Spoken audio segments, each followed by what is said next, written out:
What's up? What's up, flooring family? Welcome to the Huddle. We're here every Tuesday at 3 o'clock to discuss maintaining forward progress in your flooring career. I'm Paul Stuart with Go Carerra.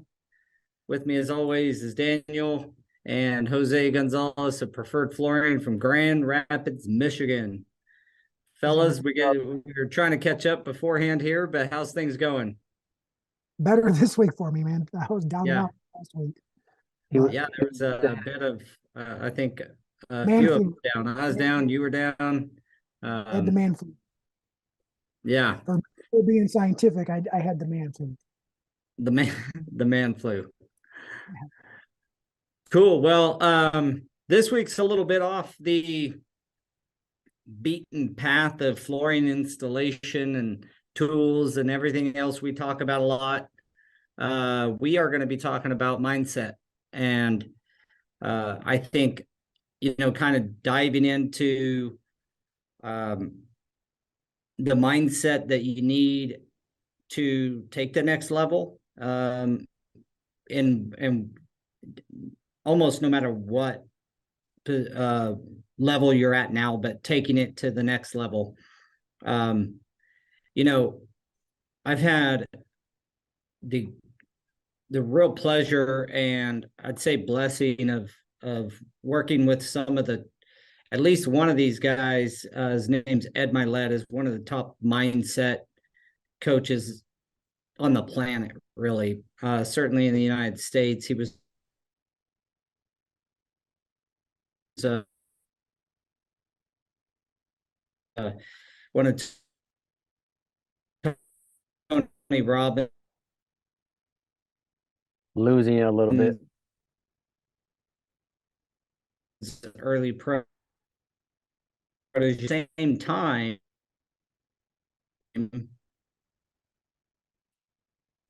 uh-oh, is that me? Yeah. We heard uh-oh.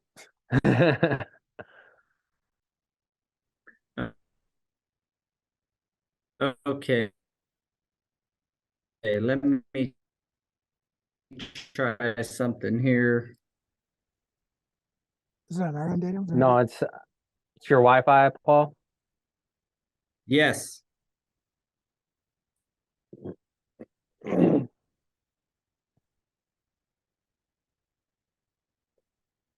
gonna try and switch over here. Get this fired up. Busting out the hotspot. Busting out the hotspot. There you go. Hopefully I don't lose you guys when this happens.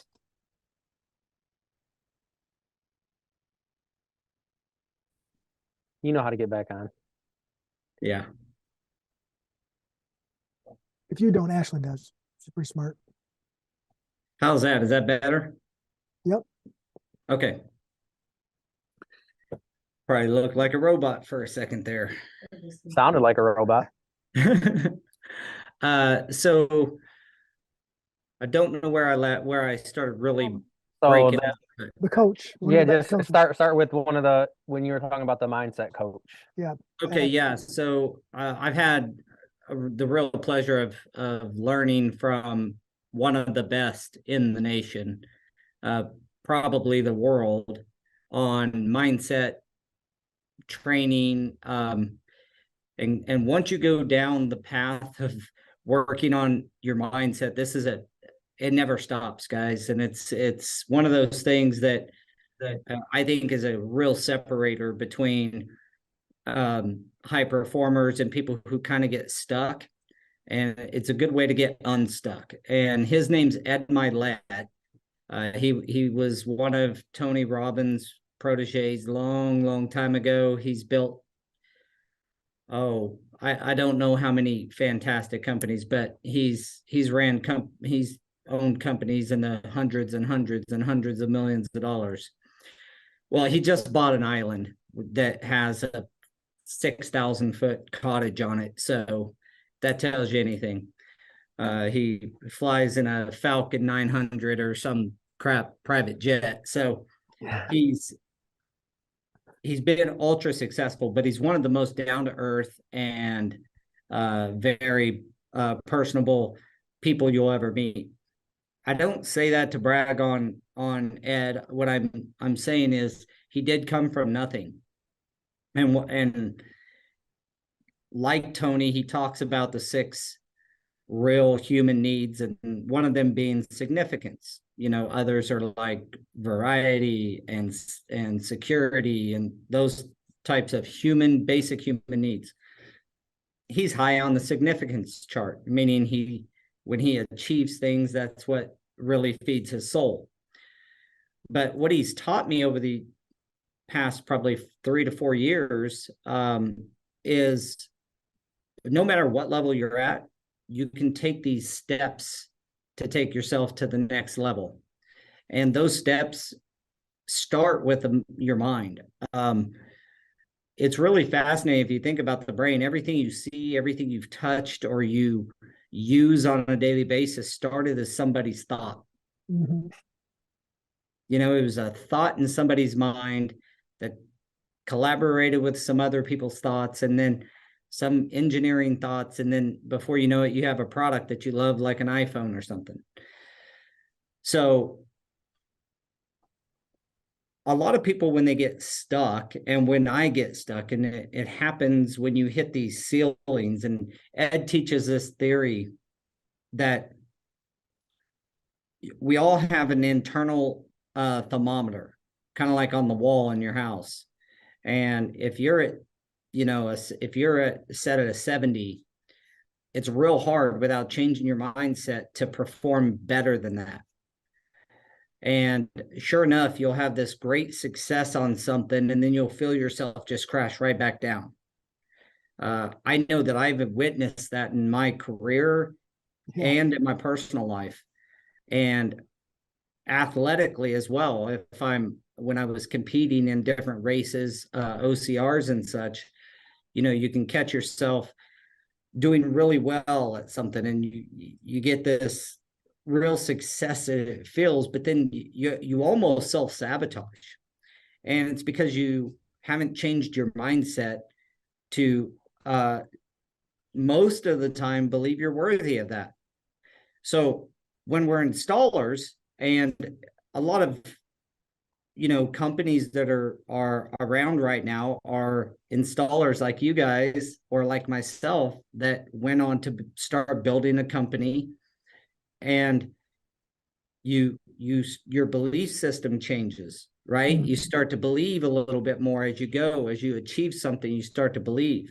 Well, that's kind of slowly moving that temperature gauge back up to where you want it to be. Maybe you're at a 50 and you want to be at a 70, so to speak.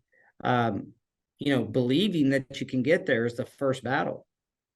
And thinking big is the other thing. Like, you won't fail if you don't think big, right? Because if you're always thinking really small, those are achievable things. And that's limiting yourself. Yeah. If you've been to a goal setting workshop or something where someone's teaching you about setting goals, they're going to tell you, like, set big goals, most of them. And I believe in that, but you also have to believe that it's possible. Right. I've been listening a lot to Simon Sinek. Like, I just listened to Start With Why, and then I'm listening to Find Your Why right now too. And one of the things that he always points back to is Henry Ford. Whether you think you can or you can't, you're right. Yeah. Correct. It's all in how Is that who said that? Yeah, Henry Ford. I've been saying that to people since I was a little kid. Yeah. I don't know where I heard. I've just been saying it to them. Like, heard that So somewhere. It's like it's all in what you believe, right? If you believe you can, you're gonna do it. And that's where we kind of balance each other out, because he thinks that 100% anything is possible.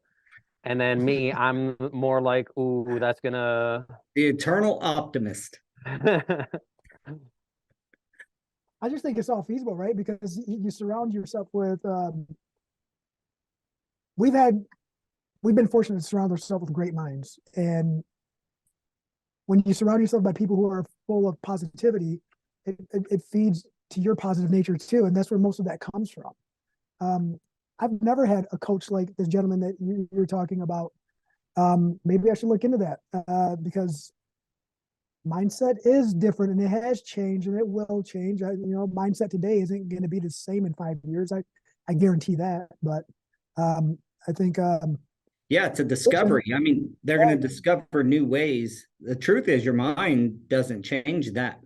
Like the neurotransmitters and these things, they don't change that fast. But humans are starting to learn. They're calling it the enlightened phase, where you're starting to learn that your mind is your tool. Like your subconscious is your tool. Yeah. And your job as a human is to feed your subconscious the things you desire and believe in, and allow things to happen. And that doesn't mean you imagine stuff and poof, everything just appears on your front door. But it means you still have to take action. But that's part of you.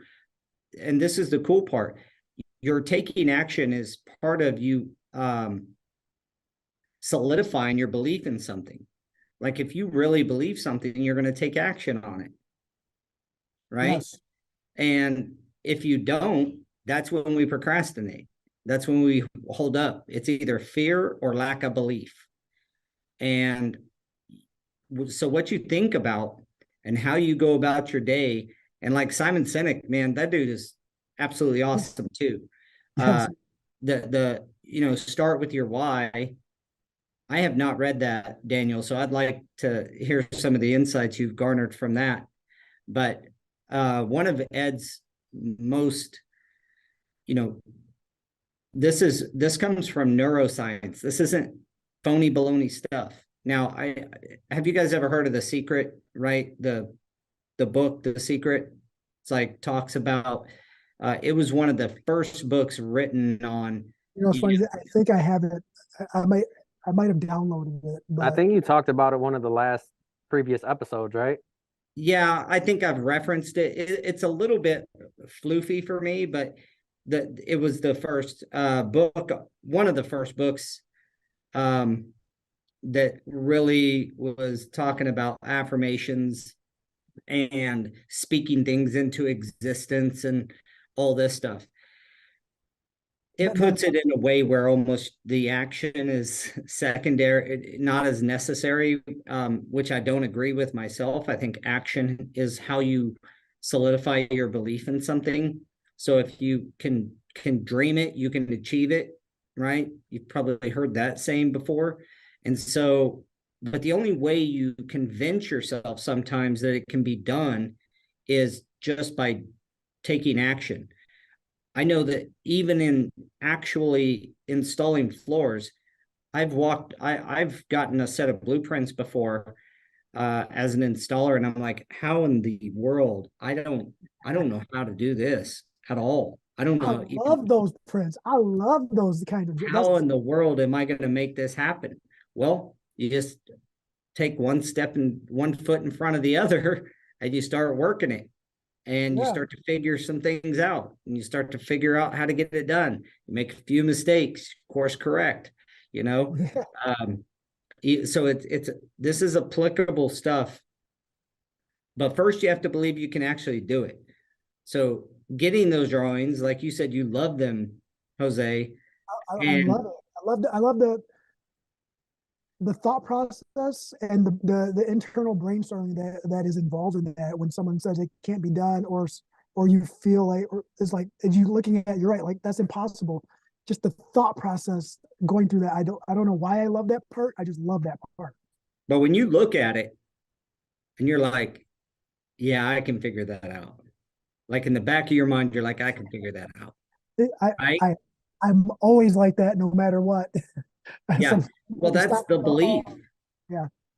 That's the belief. That's the piece that, a lot of people lack, and you just have to find that belief. Or some people, it comes very natural, like yourself, and you need Daniel with the lasso to kind of rein you back sometimes.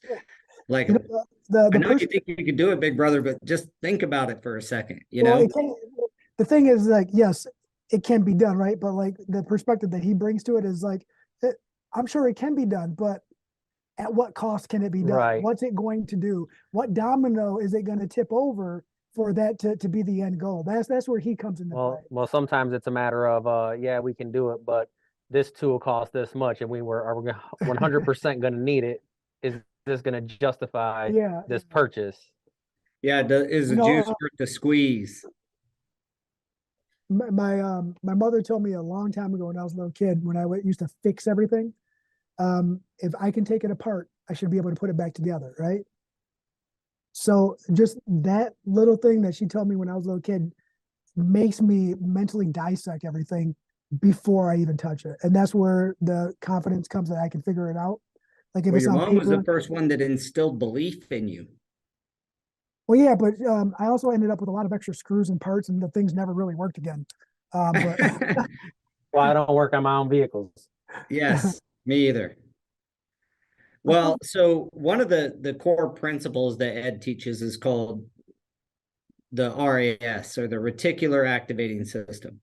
And it's literally a neuro circuit in your mind where what you focus on, you attract more of. So if we're focusing on negativity and I can't, and this is tough, my life sucks, whatever. If you're in that kind of a mindset, you are going to bring in more of that into your life. It's yeah, like your subconscious is built to affirm your consciousness, your conscious brain.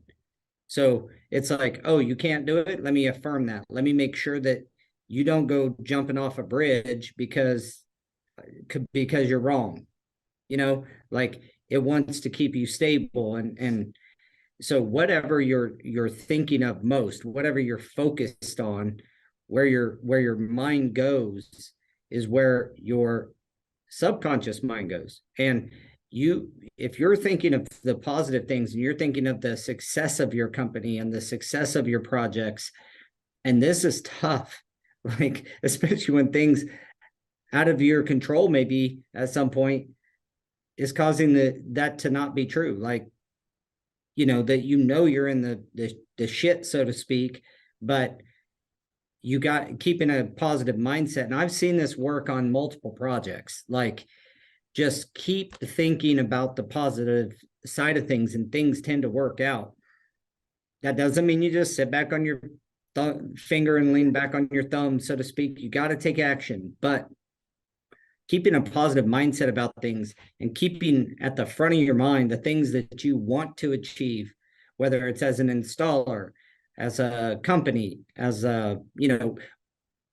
regardless of level. I mean, you guys started as installation, as installers, kind of in a bad situation. You learned some stuff. You found a lot of value in, education and training. And as you got a little deeper into your install, and you started to get better and better, and then you took the next step, and now you guys own a company and you employ subs and you employ installers. And starting from a I'm not going to say an installer, because I wasn't an installer. I was just a guy pushing a broom, that they got tricks played on him all the time by my well, I think that's my how every installer mechanics. starts, right? Every installer starts by pushing the gopher, the grunt, Yeah. the broom pusher. Everybody starts like that. Yeah. Well, some of us are smart enough to maybe go get some training first, or lucky enough to go get some training first, where you have a little bit of knowledge when you walk onto the job site. Yeah. I had zero knowledge the day I walked onto the job site of what it took to be an installer or do anything. So, but yeah, what you think about it really affects the opportunities that come your way. It's very similar to if you go buy a new car and you thought the car was pretty unique, you liked it, you loved it. As soon as you buy it, you see 10 of them on the street. Yes, 100%. Well, did 10 more people just get the car that day or something? No, you just didn't recognize it. And now that it's at the front of your mind, you notice it. So you notice, and your subconscious works on the things that you are focusing on. So a lot of mindset, it's easy to say just think positive, but that's one of the hardest things to do when you're in a negative situation.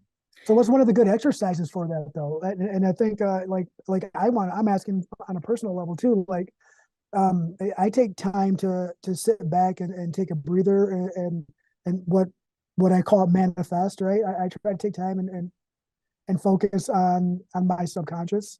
Does it work all the time? No, but it's a muscle. I feel like I constantly have to work on it. Like I want to know what everybody else does. Is there something else that might work better for me? Is there Well, it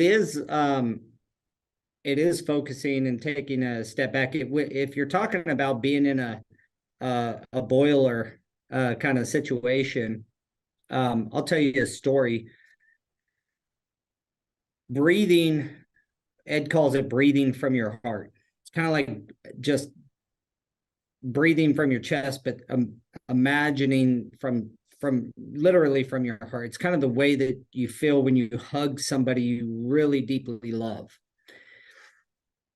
and breathing that in. You know what I mean? And I know this sounds a little pie in the sky stuff, but it is true. But when you're in an emergency situation, working on the exercise of breathing and controlling your breathing comes in real handy when you get in an emergency situation. So I think I've told you guys about the time when I was in Las Vegas and I was on vacation, and I went down to the pool at the condo we were staying at, and I was going down to the swimming pool to check it out. My wife and family was not at the condo at the time. They were out enjoying the strip. And I went down to the pool, walked past the pool, get to the hot tub, and there's this little boy in the arms of another little boy that was probably like 9, and the little boy in his arms looked to be about 2. And it's 117 degrees in Vegas at the time, and I noticed his lips were blue. And I was like, he's in a hot tub. It's 1,000 degrees outside. Something's not right. And I said, is he okay? And they were like, oh, yeah, I mean, it's just a little 9-year-old kid holding him. Well, I grab him and by the arm, and he's a wet noodle. I mean, he's just nothing. I lay him down and I immediately start CPR. And we fast forward that he was revived and lived, and we have contact with him now. But the point I'm going to make is his dad was active military at the time. They were only about 15 feet away, sitting in their lounge chairs, just honestly didn't know anything was wrong. But when the emergency broke out, his mind shut off.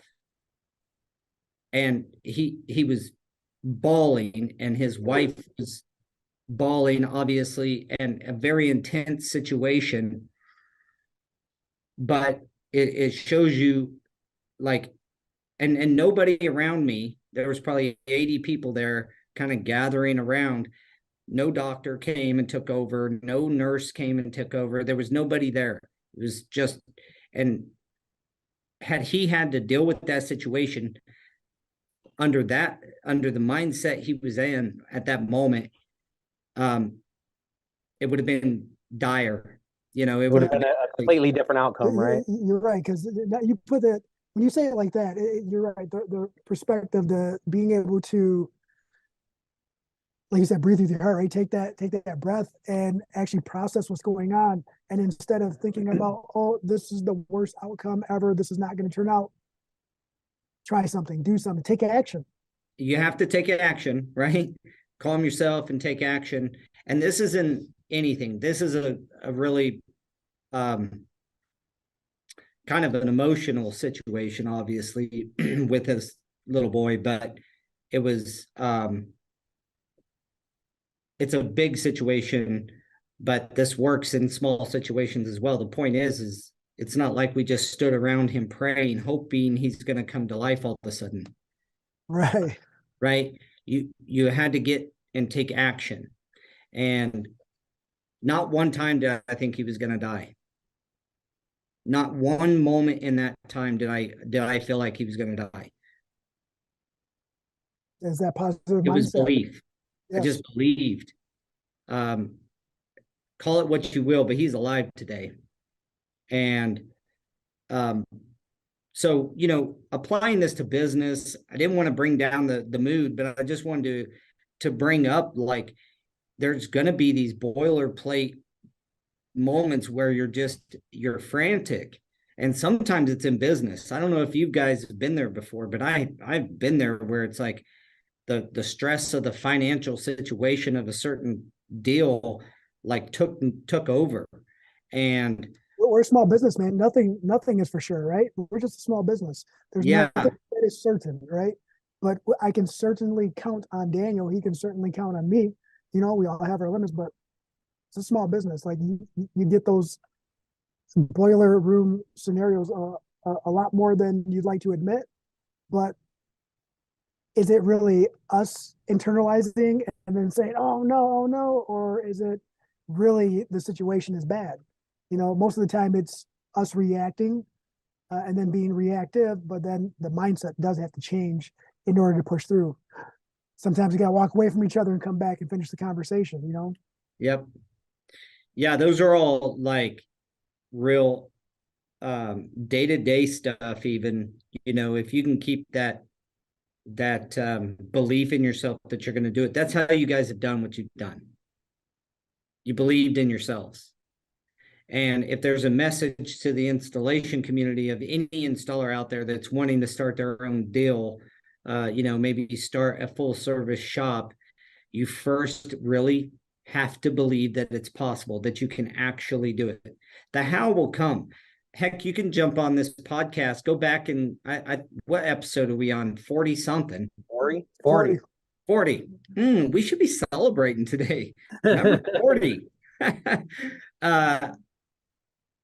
Go back and listen to some of the episodes, and it'll help you through a lot of your struggles in business, a lot of your early struggles for sure that I went through, that you guys have went through. That would help them, right? So, but you do have to believe it's possible. The hows or the mechanisms or the day-to-day techniques, you can learn that, but you won't even try. You won't even take action on those things unless you believe that it's possible. And so what are your guys's, I kind of rambled there for a minute, but I was curious. No, I like it, man. I like listening to it. It's nice to hear other perspectives. I like to hear from someone else other than other people usually ask us. And, we're usually the ones telling. So it's very refreshing, man. Right. And it's crazy that I actually listened to Start With Why twice, and then and then now I'm listening to Find Your Why. And that's kind of what it's about. It's about mindset, right? And it's not only in business, everyone starts with, sometimes you don't know your why, but without understanding it, you don't know exactly what you're working for. And it's not, like you were saying, it's not a matter of the hows and the what's, it's what are you doing this for? And then all that can fall in place later. As long as you're striving for that goal the entire time, everything else can be learned. And that's pretty much what that book is about. Does it talk about that? One of the things I've learned is you'll get when I started my company, I just wanted to make some money. I thought Bugattis were on their way. I should have I had Ed back then, but my thought, I just wanted to make money. I thought I could make a bunch more money than I made laying floors for somebody else, and I was employee installer. So, I did side jobs and some sub work, but I worked basically most of my time as a employee installer, and I just figured I just wanted money. and that'll get you a certain length in business. That'll get you a certain, distance down the road. But at some point, it's not enough. Money is not going to be an enough driver, because you get to the point, and I got there, where I thought I made it. I mean, we did $2 million one year. In the third year we were in business, 2.4 million, and I thought we had made it. And it was more money than I had ever seen, or certainly ever, produced. Of course, that's revenue, not profit. So so I'm clear with everybody. I didn't make 2.4 million. Our revenues were 2.4, but we were pretty lean. We were only still at the time, we had a little bitty office and subbed out to a warehouse place, the warehouse, and our guys would go pick stuff up there at a United warehouse. And but my point here is that's it. I mean, the next year it was real tough to grow, partially because I had hit that threshold, right? Whether you call it your ceiling, or like Ed kind of puts the thermometer, I had hit the max of my thermometer, the max of my belief system at the time. And I had maxed that sucker out. And the only thing that could happen was either change my belief system, or cool off. And I cooled off, and I didn't know any better at the time. But hopefully this finds the one guy that's out there and is either going through or will go through something like that. And it's like, okay, instead of cooling off, let me think and change my belief system. Right. Let me up my belief. That belief system, what you just said right there too, like that happens a lot. Everybody plateaus mentally, right? It happens a lot, but instead of cooling off or anything like that, we try not to cool off, right? We understand that sometimes we have to take a couple steps back in order to take those next 5 steps forward, right? We understand that part. But using your temperature as a reference, like if we want to hover, or we hit it at 70 was our cap, and we want to hover at 70, like, know that it's okay to hover at 70 until the rest of it starts making sense to you, until you find the path that you want to go down. Because I know that we've hit that 70-degree marker a few times, right? And we've intentionally went back down to 50 on our own, and we unintentionally went back down to 50 on our with the business too. But it was always is a learning curve, right? We learned our lessons from it. We learned that, hey, we made a couple choices that didn't really work out. Let me ask you a question. Let me challenge you a little bit. Yeah. When you said that you cooled off to 50 on your own, do you think you really cooled off to 50 on your own, or was there fear or things that made you think that if we keep pushing, we're going to fail, and so let's bring it back down a few notches? I think it was at that point where you see that threshold, and it's like, if we keep on pushing this hard without having the right systems in place, it's going to crash and burn. Yes. So it's like you can kind of see that writing on the wall, where it's like, if we can, we can keep on pushing, but eventually something's going to happen, and we're not going to have anything in place to mitigate what just happened. And then we're going to be, pushing ourselves that much further behind. So what can we do now in order to kind of, take your foot off the gas for a little bit, and then get something in place, so that way when you do hit that gas again, it's going to go even further than you could have if you would have just kept your gas on the foot on the gas in the first place. So the reason I asked that is because you decided to do less revenue or to pull back your company, but that doesn't necessarily mean you cooled off your temperature gauge. You were strategically planning then at that point. We call it approaching the hurdle, right? Yeah. You're at the hurdle. The hurdle came up on you. You're just walking.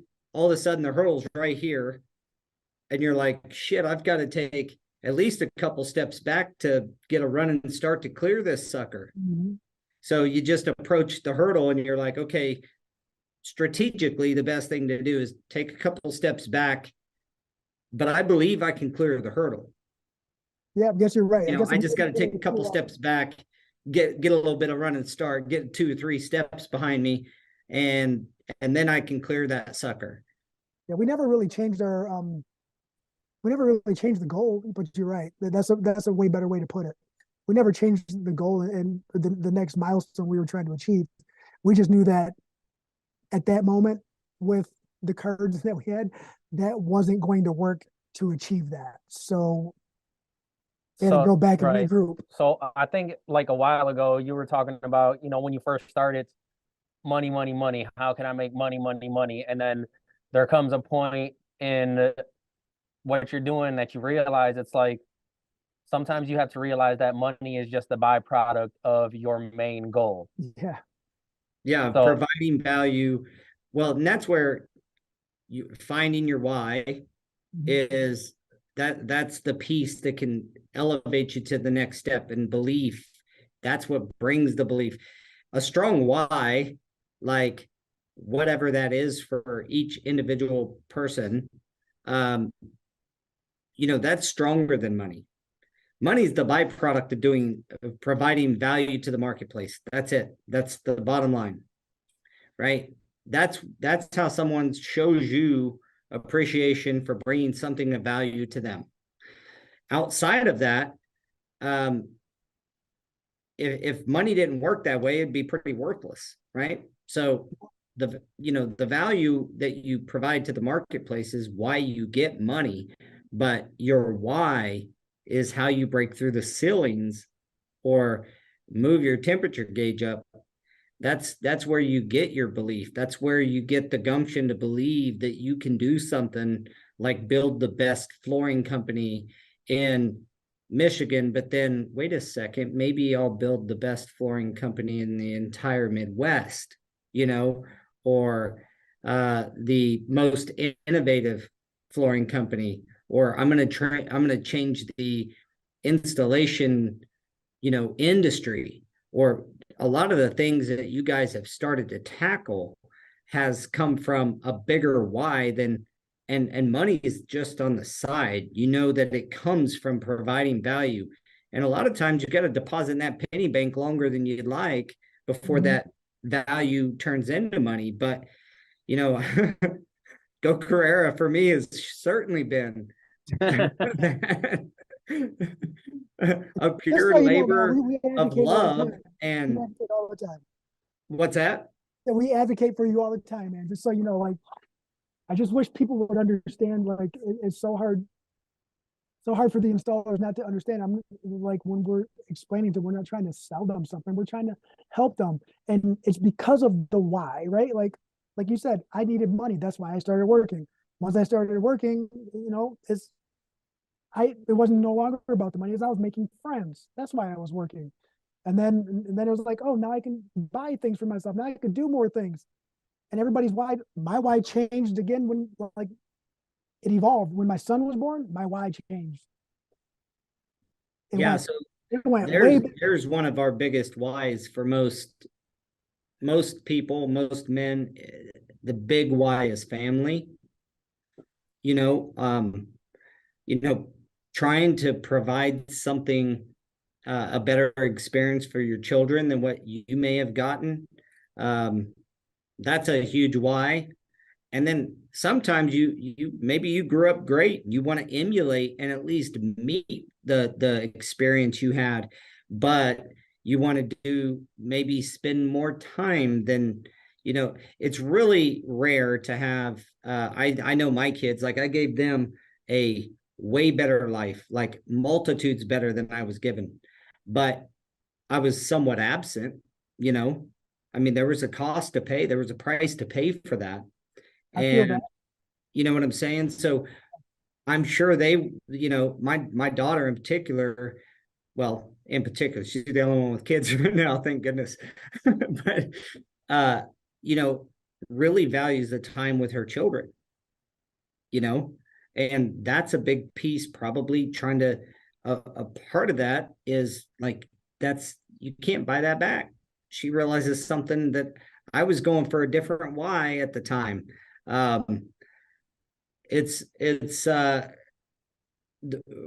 one thing that always stays in my mind when I'm trying to take myself to the next level is becoming the person that I'm going to have to be to achieve the success that I want, right?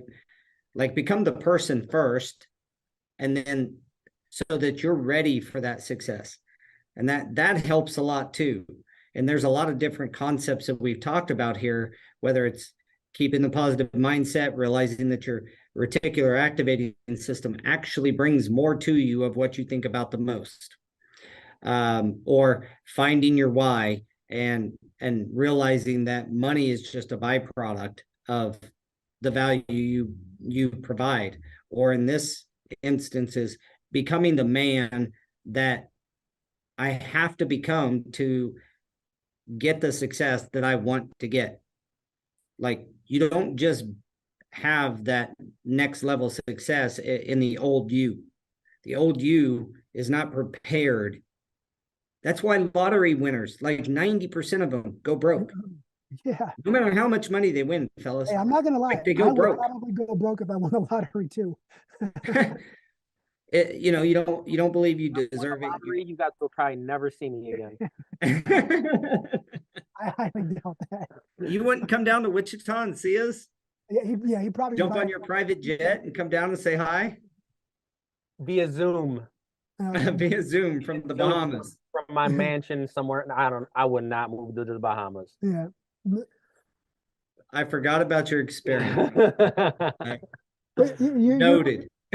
The why definitely has a lot to do with mindset, right? And in order to stay on track with the why, everybody, your why is going to evolve. It's going to change, right? Like I when we were talking, I just pictured my why as a pyramid, right? Like my initial why was down here at the bottom point of my pyramid, but then it evolves into many different whys. And at the end of my life, I know that it's all going to tie right back to that same why. Like it's all going to tie together. And thing is, here's an interesting concept, because you talked about the end of your life, but one of the concepts is that when you die and you go to heaven, that you meet the you were meant to be. Now, you don't have to be believe in heaven or hell and all this to get the concept. The concept is like what your potential is. Someday you're either going to have the feeling of regret or achievement to that potential. Like, are you pushing yourself enough? So sometimes we get scared and we're scared to grow into pain.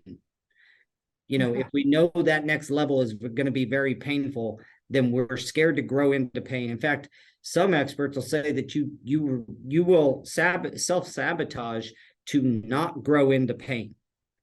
Like, it does make sense. Like, I'm going to do something to purposely go into a pain line, you know?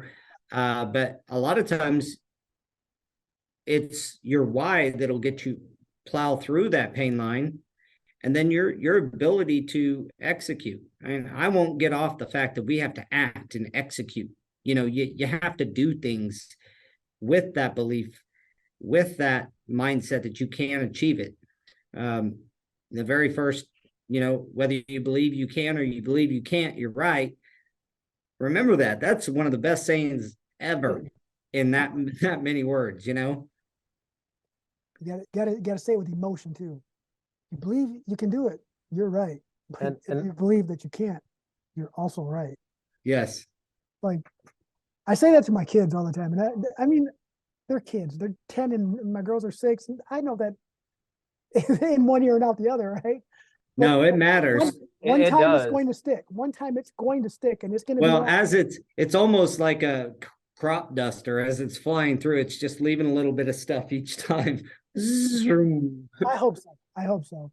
And it does suck to sound like so cliche and and do that. But it's so true. What do you do to for your mental awareness and your mental peace to make sure that you keep on track? I mean, I have the tendency to overload myself. Daniel does too. Like I don't, lately my outlet, since this is my first official year not coaching, not having a team of my own and traveling, my outlet unfortunately is going to be, I mean, unfortunately for my kids, is going to be their sports, right? Like that's going to be my outlet, hanging out with my kid or doing that. That's fortunate for me. I'm happy to be able to do that, but it's unfortunate for them because they're going to hear me cussing and telling me better. But not at my 6-year-old though. I won't do that out loud. Yeah. Well, Yeah. I think, well, you're reaffirming your why every time you go there, every time you're coaching, so I think, for me, realizing that I've been real selfish in my life, I've built most of what I've built for me or for my ego or to give my kids a better life.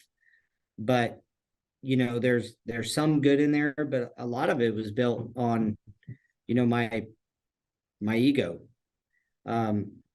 Now I'm really going through this drudgery of working on Paul to serve other people, to get better and to care about other people and to make a difference in other people's lives and not just my own. I was pretty selfish. Maybe that's warranted because I mean, if I took an hour to tell you about my life, you might, you could probably understand at least. But have you, it brings to thought the movie. Have you guys seen that movie, Bruce Almighty? Yeah. When God goes back to him and is like, "You've had my powers for over a week, and what have you done?" He's like, I'm righted a few wrongs in my own life, okay? And he got back to people. He went and got, the girl that he, at some point, that's what I'm saying is your reasoning and your whys and your belief systems kind of change as you go. And it's still I try to keep my, first off, goals are like paramount. We've had a goal setting podcast before. I think that kind of keeps the target out in front of you where you have something to aim at on the hard days. Clearing your mind and giving yourself a break from the day-to-day just barrage that happens in business, and then rewarding yourself. Maybe, coaching your kids is very rewarding for you, but find ways to reward yourself. It doesn't have to be material, or it could be material. There's been times where I'm like, I want this XYZ. Well, if I want that, frankly, I could probably go buy it right now, but I force myself to almost earn it. Like, yeah, well, if I do this, this, and that, like these 3 things, and it's not even tied to money a lot of times. Like if I wanted to get I'm getting ready to, for the first time in 25 years or 30 years, probably, I'm not going to have a truck. I'm getting rid of my truck and I'm going to drive a car. And like you're going to just park your truck somewhere, right? No, well, I have a half dozen at the office that I can use at any point. So it's going to be one of the office trucks. Daniel had to park his truck. Look, I just had to get rid of my truck too. Oh, well, you didn't have to do that to get a new car, dude. Call me next time. I'll tell you how to get a new one without doing that. Unfortunately, the parts and stuff are so expensive. I don't even know if they'll total it. I don't think it's that much damage. Wow, that didn't look good. No, but I'm probably gonna have to wait like 6 months in order to get it back. Wow. So what happened? Someone was making a right-hand turn and changed their mind at the last second when I was right there. Yikes. when you told me that, all I can think of first thing, big brother status was, well, first thing was, is everybody okay? The answer. Yeah. Second was, so it's your fault. You're just telling me it's your fault. Third was, is you picture them slowing down, like, because I've done it, slow down, like, oh, nope, never mind, you jump in. But me as the person behind, I'm timing it out. I've already let my foot off of the brake. I'm back on the accelerator because they're going to be turning and I'm going to be clearer. Yeah. Dude, the only accident I've been in is the same thing. Someone was getting going. I thought they were going to continue to finish their right-hand turn. So I looked and there was no one coming. So I hit the gas as my eyes were off and they just stopped. Bam. Gave them one of them. Nobody got totaled, but yeah, so I forget where we were at with you're gonna get the first time in your life you're getting. Oh yeah, so I'm gonna buy a car. I've decided I'm gonna buy a car, but this time I decided I'm not just gonna go buy it. I'm gonna put some parameters on myself that I can go buy this car that I as cars go, you know, it's kind of funny since I've never bought. I cannot remember buying a car other than for my wife. So Like, this is where the Bugatti comes in? No. I'm looking at an Audi S7 and Nice. but you can get a manual, right? What's that? Yeah, it's manual. Oh yeah. Yeah. Well, no, this is automatic. Sorry, I'm not gonna drive every day on a manual. Now I drive my toy's a manual and I learned on a manual. So I think that's a valuable lesson. Make sure your kids learn how to drive that. But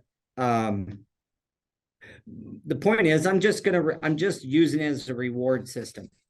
I'm trying this out. Instead of just going and buying the car, I've put a couple of small goals in my head, like do this and do that and do this and achieve these few things. And it's not dollar for dollar. It's not like, okay, go make, $85,000 and then you can go buy the car. That's not what I'm doing. I'm just trying to give myself a couple of little kicks in the butt that I need on a couple of items. And if I get those items done, some stuff that Paul Stewart's procrastinated on, I go buy the car. So it's kind of like what I do with the kids. Like when I grew up, or when my kids are growing up, is dad, like, what's the thing? V-Bucks now. Like, dad, can I get some V-Bucks? Well, you're asking me for something, but you haven't shown me anything. Like, show me something, and then you can get rewarded, right? With V-Bucks. You're doing that for yourself. No, you know what? That's actually a good idea. The point to that is, we have talked on this podcast about rewarding your employees and showing them appreciation, but how often do we do it for ourselves? So that's really where that was going. Like, you guys reward your employees, we reward our employees. You want to make it like any business coach, I shouldn't say any, but a lot of good business coaches will, tell you to make sure your team knows that you appreciate them, to show appreciation, right? And reward your team, but also, that appreciation piece. So how often do you do that for yourself? Care about you too. And that's part of the mindset of belief and achievement is we need to reward ourselves a little bit too. So just, I think that is kind of where my mind is at right now on that particular item.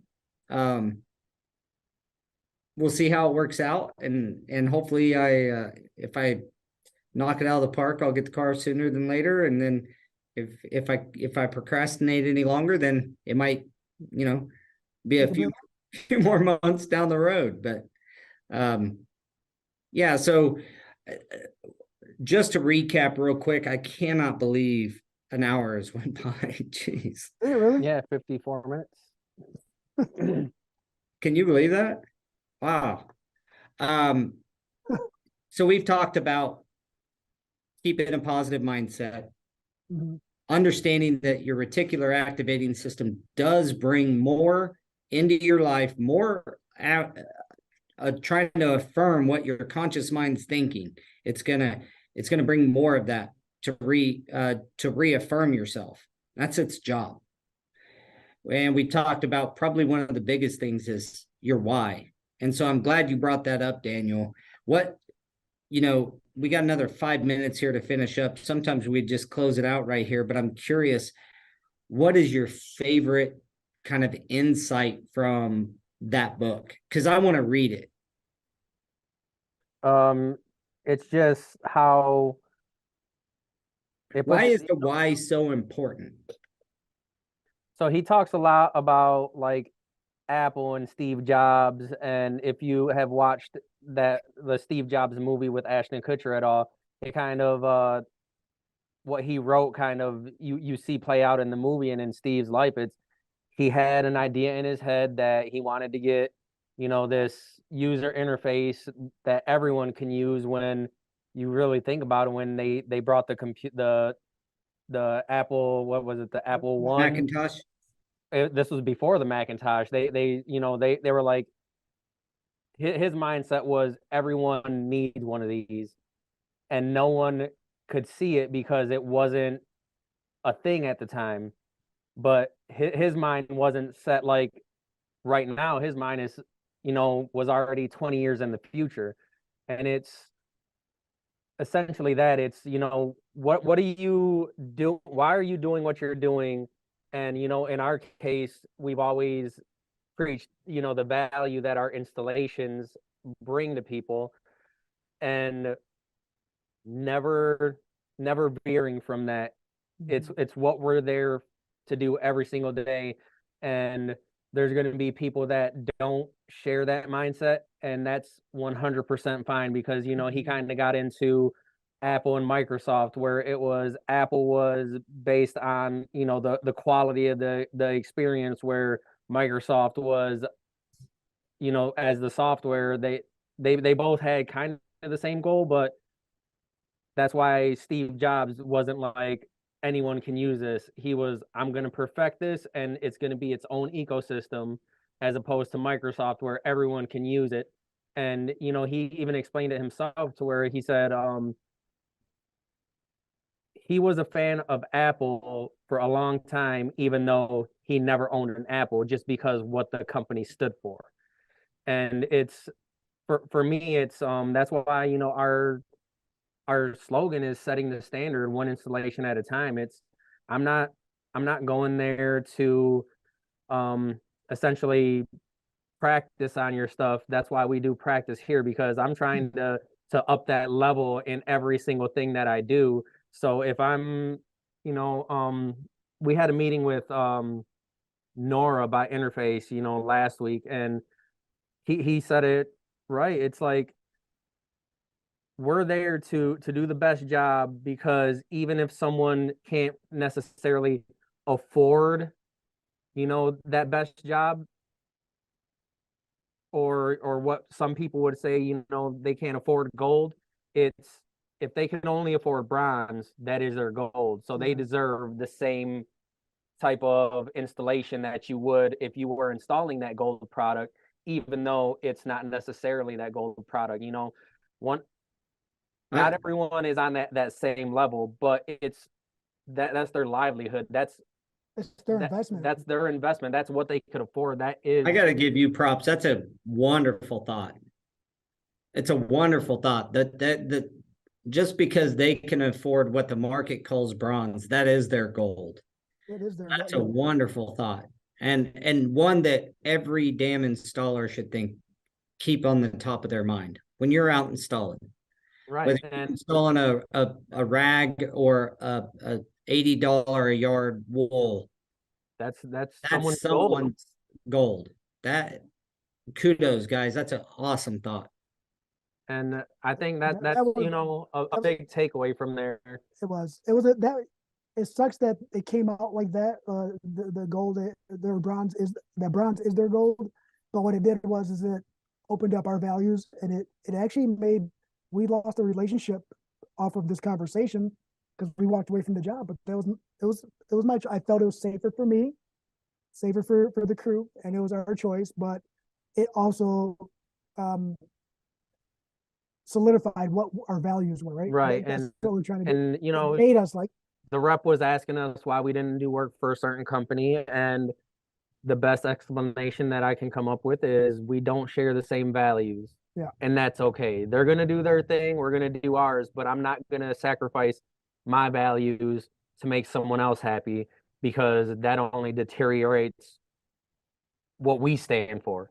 Yeah. So that's the big thing, right? It's people are going to have different values. People are going to have their own whys. The thing is that you stick with your why, and the people that you want to attract, you will. Yes. And the people that you don't want to, you won't. Yeah, that's right there. Kind of encompasses what we were just talking about. And there's a great saying that says, you do no service to the world by dimming your light. Let me see if I can say this right. By dimming your light for the comfort of others, like because you shine too bright, and it may make other people go uncomfortable. You're not doing the world any service by you dimming your light down to their standards.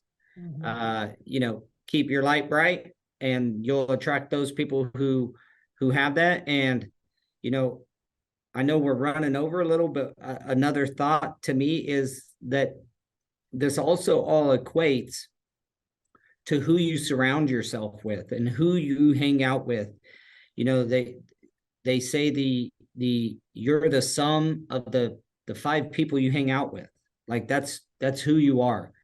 A lot of people will say, show me your friends and I'll tell you who you are. I can tell you who you are by your 5 closest friends, or 5 closest people. Friends in particular, because you get to pick them. Yeah. Family, what's the saying? You can pick your friends and you can pick your nose, but you can't pick your family, or something like that. Or pick your butt, whatever. Yeah, you can pick your butt and you can pick your nose, but you can't pick your family. Yeah, what a great discussion. I love that last thought there, man. Yeah, and the other thing that I've been doing lately too is, because we're focused on mindset, is realizing that you can change, right? And you don't know everything. So I watched a TikTok, because everyone's got a TikTok these days, and you actually learn quite a bit of stuff on there. And there was a motivational speaker on there that he said that he was 20 years old. He just got done with his, one of his conferences, got his first standing ovation from his peers, and then got into a car accident. And the doctors told him that he was never going to walk again. And he said it was kind of from that moment on, it was, I'm just going to be the happiest person that I can, regardless of the circumstances, because I'm still alive. Mm-hmm. And his doctors were worried about him, and approached his parents like, this is going to come out some way, somehow. He's going to end up sabotaging himself. But it's really that mindset thing. He said his dad talked to him and he was like, I thought you knew me better than that. So he explained it like, if something happens and there's no way that you can change the outcome, you have 5 minutes to be angry, and then you got to be done. So I've been trying to implement that, and it's really hard to change, but that comes with practice too. It's a muscle, dude. It's a muscle, man. You got to do that. So I've been trying to you got to let some things go in order to move forward. Yeah, shedding the skin of your old self on a big level like that it's hard, man. It's hard to let go of that comfort of who you are and operate in the same, and operate in a different way, or think in a different way. But if something's tugging at you to do something else, to do something greater, to go to the next level or go a different direction or whatever, if something's tugging at you, it's hard to also not listen to that. So you get this conflict in yourself where it's like, I know I can do more. I know I can be more helpful to people, or I know I can grow the company to my dreams. But at the same time, it requires change. It requires a new belief in yourself, and almost like a snake shedding its old skin to grow. That's why they shed it. They have to, they can't grow with the old skin on, so they shed it off to a new set. And if we can do that and remind ourselves, and I like the thought that, like, give yourself 5 minutes to be pissed off, but then after that, back at it. Back at it. And that's what Eduardo says right here. He says the old you has to die to make room for the new you. But like you said, you don't necessarily have to die. You just have to grow. And you have to realize that you can grow. Well, the old you doesn't. Most of the time, the old you has a lot. I know the saying, and not to disagree with Eduardo at all, but I think you're right. I think it's more about growing, because you got a good foundation. Even if you had a rough upbringing or maybe didn't do all the right things like I didn't, there's still a lot of good there to build off of. Don't throw the baby out with the bathwater. The good stuff, just grow, build that, and kind of shed the old, some of that old, the bad stuff, the stuff that's keeping you down, the stuff that's weighing you down, your past. Almost said the F-bomb. Forgive yourself. Like, forgive yourself, Freaking forgive yourself for some stuff. Just to go off of Eduardo's thing right there is, and that kind of hits home for me too, right? Is the old me didn't die to me, right? The old me is still there. The old me died to everyone else who knew the old me. That's a good point. Perception. Right. Yeah, is died, but no, that's still me. But that's why I'm who I am today. That's why we have the goals. That's why we have the whys. That's why we try to stay focused to a certain extent. Obviously, you got to try to maintain focus, and it's the only reason we keep pushing forward, right? When I keep pushing forward, and luckily I got Daniel to bounce ideas off. He bounces ideas off me, but I've got a Daniel too. Yeah, everyone needs a Daniel. I think that's the point of this episode. Yeah, get yourself a Daniel. That's another thing. But well, this was a great episode, though. I liked it. I liked it too. I'll tell you. That was a ghetto face. Well, we're right there. I know that we've went over, and it's such a fascinating topic. And when you start talking about the application of all this stuff, I know it can seem like, it doesn't apply to you. And I'm talking to the audience and people who will consume this content elsewhere is, the journey of self-discovery and personal development and mindset it's a lifelong thing. So you're signing up for a long time. So don't get discouraged. And as always, if you ever want to chat with one of us, the way to get a hold of us. We've told you guys our emails, and we're on here every week. Feel free to jump on and participate. I will Facebook, say social media. Yeah, we're on social, on both of our channels. So, and if you do like this, you're watching it on whatever medium, consider giving us a like or a subscribe. I see this on YouTube all the time. Smash that like button.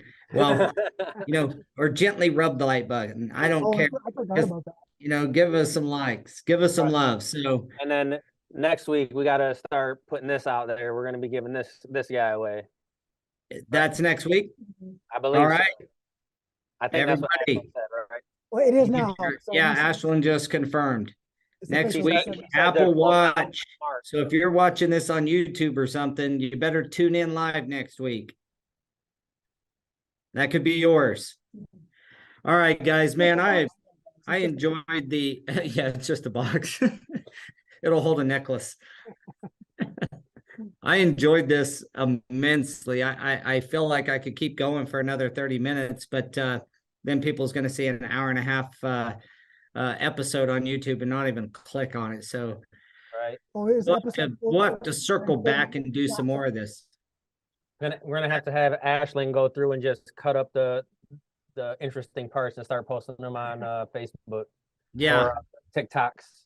TikToks. TikTok. We need some TikTok action going. Dude, All right, guys, man, I love you dudes. I enjoyed this so much, and I appreciate you guys participating. And you always bring something that's a nugget that I get to take away. So very selfishly, I'm very grateful. And I likewise. know that our audience loves it. And When you were talking earlier, I was downloading more books. He wasn't paying attention to you. See, be a consummate learner. That's a good way to be for sure. or anybody out there, next week we will have the 800 number out for everyone who needs to rent a Daniel for a day. Not Daniel. We'll get that active. I'll throw my Daniel on there too. He was one of them. He was already on. All right. Hey, brother, I'll see you at FCICA. See you next week. Will you be there too, Daniel? No, I will not. I will be here. Okay. Just like last time. I know, last FCICA. Like every time. Well, we'll see you there, and we'll be shooting from there next week. So I'm actually a panelist for one of the panels this go around. So I'll have these sweet I'm on microphones for you guys to use. I'm running a one of the wall tile 101 panel. are you? Yeah. Better learn some stuff. I'm gonna go sit in there. I'm gonna be a heckler for sure. All right, guys. Signing out. We'll talk to you next Take it easy, week, brother. and see you in Tucson, brother. Yes, All sir. right. See ya. Bye, guys.